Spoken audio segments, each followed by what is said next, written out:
There is no excuse for President Trump's actions. The president took an oath to defend the Constitution against all enemies, foreign and domestic. Last week, there was a domestic threat at the door of the Capitol, and he did nothing to stop it. That is why, with a heavy heart and clear resolve, I will vote yes on these articles of impeachment.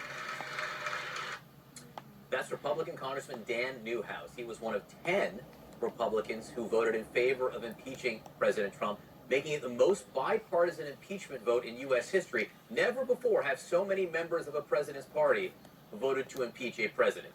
Joining me now is CNN political commentator and former Republican Congressman Charlie Dent. So, Charlie, there's two ways to look at this, right? From someone's perspective like you. Glass half full, the most bipartisan for impeachment last time when it was 0. However, 197 still voted against it. So are you glass half full or glass half empty?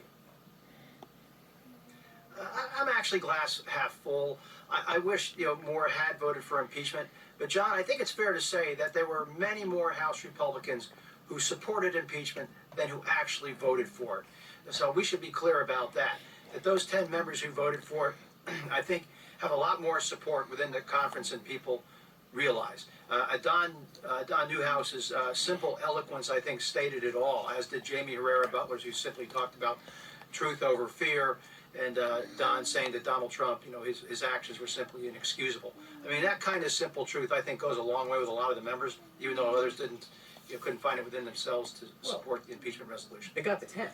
I mean, it goes a long way. It got to 10. I'm just not so sure that it matters how many of the other 197 in their heart of hearts may have agreed with them if they're not willing to vote. Yeah, like I said, that is disappointing, but hey, it's a start. I am very pleased that we had these 10 stand up, including a freshman, Peter Meyer. He's in his 11th day in the U.S. House, votes for impeachment. I hope that this vote in the House will embolden senators now to convict. So let's see what the Senate does. And you also have, I think, a dynamic in the Senate where many of those senators seem to be even more angry with the president because he cost them the Senate, and of course of the events that occurred last week where the president did nothing. And so, and McConnell, of course, Senator McConnell, is also, sent a signal to his members that sounds like he could be supporting removal from office, and that's, I think, very encouraging. On the other hand, there's already a movement in the House of Representatives to take Liz Cheney, Congresswoman Liz Cheney, who is the number 3 ranking House member, to take her conference chair title away.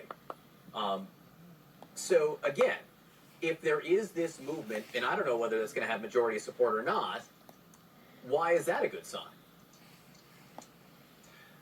Well, I think a few of the more extreme voices within the conference want to take down Liz Cheney. But I think they're underestimating Liz Cheney's strength within the conference. Even a lot of those who voted against impeachment will not vote to sack Liz Cheney. I think many of them deeply respect her. And I think there is a fracture within the House Republican Conference. Those, again, Cheney representing the voice of how many felt, even if they didn't vote that way.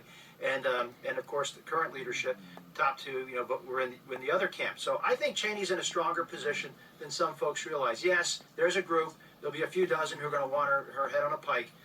But there are a lot of people in that conference who admire and respect her. And she is probably seen as the future leadership of the GOP.